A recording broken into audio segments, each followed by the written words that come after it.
আমি অমিত, স্বাগত জানাচ্ছি আরেকটি নতুন ভিডিওতে। আজ আমরা শেয়ার করব কক্সবাজার যাত্রাপথের কিছু অভিজ্ঞতা। যেহেতু ভোরের দিকে রওনা দিব, তাই আগের দিন গাড়িটাকে ধুয়ে প্রস্তুতি নিয়ে নিচ্ছিলাম। খানিকটা রাস্তা আমরা ভালোই গিয়েছি, মাঝে জ্যামে পড়েছিলাম কুমিল্লার জায়গাটাতে। এক্সাক্ট মনে নেই জায়গাটার নাম। প্রায় 40 মিনিট আটকে ছিলাম। এরপর আরও কিছুটা রাস্তা চললাম, তারপর ফেনীর একটা জায়গায় এসে আটকে পড়লাম আবার। ততক্ষণ 171 কিলোমিটার পার হয়েছি আমরা। দুটো ক্ষেত্রেই আমাদের কাছে মনে হয়েছে আসলে জ্যামের তেমন কোনো কারণই ছিল না, শুধু ট্রাফিক ব্যবস্থাপনাটা একেবারেই ভালো ছিল না। যাই হোক, দুটো বিরতি দিয়ে আমরা এসে পৌঁছলাম চট্টগ্রাম। একটা ফিলিং পাম্পে তেল নেওয়ার জন্য দাঁড়িয়েছি, যাব কক্সবাজার পর্যন্ত। তেলের ব্যাপারে কিছু কথা বলার ছিল। যাই হোক, আমরা তেল নিয়ে পরে আমরা পোর্টলিংক রোড দিয়ে চলে এলাম পতেঙ্গা বিচের দিকে। রাস্তাটা দেখতে পাচ্ছেন অনেক সুন্দর, দুই পাশের রাস্তার ভিউ খুবই সুন্দর। পরে আমরা পাশের ভিউটাও দেখাবো। আসলে তেলের কোয়ালিটি এবং তেলের পরিমাপ নিয়ে আমার অনেকটা প্রশ্ন আছে, কারণ আমরা যারা গাড়ি চালাই তাদের একটা আইডিয়া থাকে যে কতটুকু তেল আসলে ভরা উচিত বা যাবে, বা কতটুকু তেল দিল, এটা ডিফারেন্স আমরা বুঝতে পারি। যাই হোক, এখন আমরা উঠে যাব মেইন রাস্তায়। ডান পাশে যেটা দেখতে পাচ্ছেন এটাই পতেঙ্গা সি বিচ পর্যন্ত গিয়েছে রাস্তাটা। পোর্ট সাইড লিংক রোডও বলে এটাকে। পুরোটাই বঙ্গোপসাগর। এই রাস্তাটা না গেলে বুঝবেন না। একটু পরে দেখা যাবে সারি সারি লাইটারেস জাহাজ দাঁড়িয়ে আছে। অসংখ্য লাইটারেস জাহাজ দাঁড়িয়ে থাকে এখানে। এরা গভীর সাগর থেকে মাল নিয়ে এখানে আবার বন্দরে আসে। এখান থেকে চিটাগাং পোর্ট খুব কাছেই।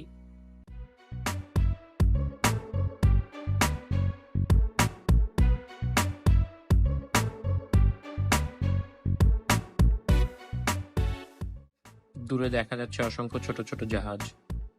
সেদিন প্রচন্ড রোদ ছিল, একদম রৌদ্রোজ্জ্বল সুন্দর পরিষ্কার আকাশ। দারুণ লেগেছিল সময়টা। অনেকটা রাস্তা এরকম জাস্ট সমুদ্রের পাশ দিয়ে গিয়েছে, খুবই সুন্দর লাগে।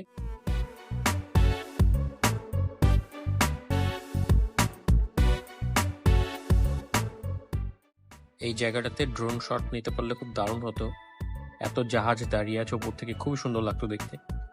কিন্তু প্রচন্ড গরম আর ড্রাইভিং এর ক্লান্তির জন্য ড্রোন শটটা নেওয়া হয়নি। চেষ্টা করবো কোনো এক সময় ড্রোন শটটা দেয়ার।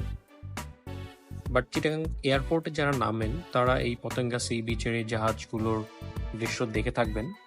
অনেক জাহাজ দেখা যায় উপর থেকে, খুব চমৎকার একটা দৃশ্য। চিটাগাং এয়ারপোর্টে প্লেন ল্যান্ড করার সময় যেটা দেখা যায় সেটা।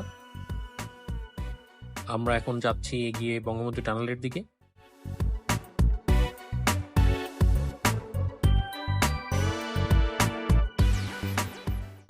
সামনে বঙ্গবন্ধু টানেল, বামে ওজন স্কেল। প্রতিটা ট্রাককে স্কেলের মধ্যে দিয়ে যেতে হয়। এটি আমাদের একটি জাতীয় স্থাপনা। এর পক্ষে বিপক্ষে ভালো মন্দ নিয়ে নানান যুক্তিতর্ক থাকতেই পারে, কিন্তু এই জাতীয় স্থাপনাটাকে রক্ষা করার দায়িত্ব আমাদের সকলের।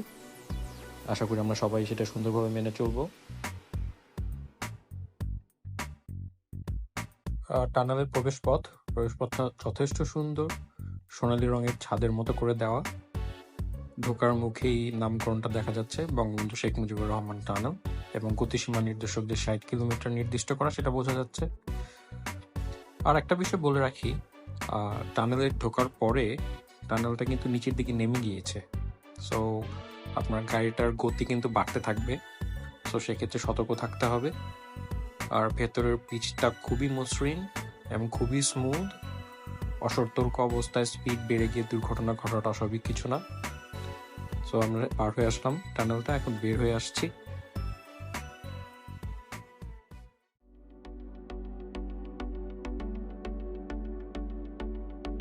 সত্যি অসাধারণ একটা অনুভূতি ছিল। এখানে না গেলে আসলে বোঝা যাবে না এত সুন্দর একটি স্থাপনা। আমরা টোল পার হয়ে এসেছি। প্রাইভেট কারের জন্য 200 টাকা টোল ছিল। কর্ণফুলি টানেলের এই প্রান্তটার নাম আনোয়ারা, চট্টগ্রামের। রাস্তাগুলো কি সুন্দর দেখতে পাচ্ছেন, একদম পরিষ্কার পরিচ্ছন্ন, কোনো ভিড় নেই, খুবই মসৃণ। এখানে চালিয়ে যেতেই অনেক ভালো লাগে। আমরা নির্দিষ্ট গতিসীমার মধ্যেই চালিয়েছি।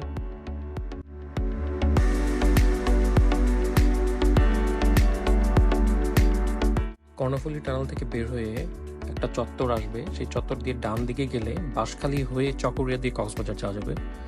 আর বাম দিকে গেলে আমরা আগের যে চিটাগাং কক্সবাজার হাইওয়ে আছে সেই রাস্তা দিয়ে যেতে পারবো। আমরা আসলে জানতাম না, ডান দিকে মোড় নিয়েছিলাম, বাঁশখালী দিয়ে যাচ্ছি আমরা চকরিয়া হয়ে কক্সবাজারের দিকে। বাট এই রাস্তাটাও ভালো, যথেষ্ট সুন্দর, কোনো ভাঙাচোরা ছিল না, খানাখন্দও নেই। চলুন দেখে আসি নতুন একটি রাস্তা কেমন।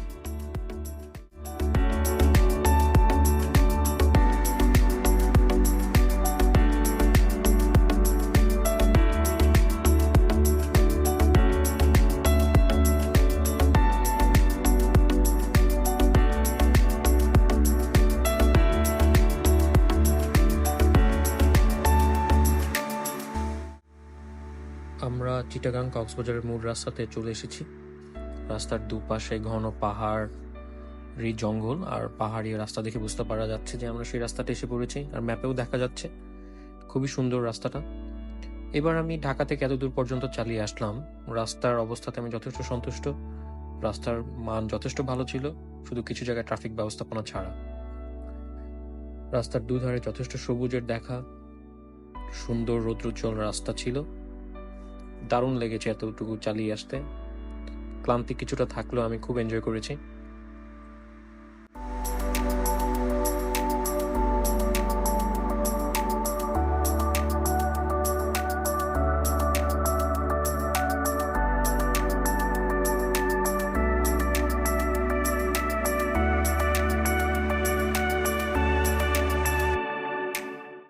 চলে এসেছি সেই কাঙ্ক্ষিত জায়গাতে।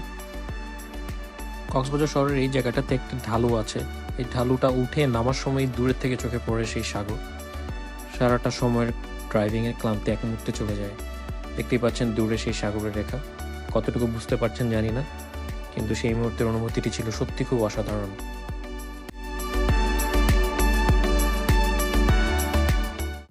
সুগন্ধা বিচ, একেবারেই কোনো ভিড় নেই। আমরা গিয়েছিলাম 4 এপ্রিল, রমজানের প্রায় শেষের দিকে, এজন্য কোনো ভিড় ছিল না।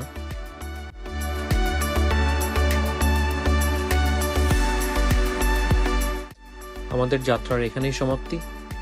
সামনে কক্সবাজারের আরও কিছু সুন্দর ভিডিও নিয়ে আসার চেষ্টা করব। ভালো থাকবেন, সবাই আমাদের সাথেই থাকবেন। ধন্যবাদ। কোনো প্রশ্ন থাকলে কমেন্ট করে জানাতে পারেন।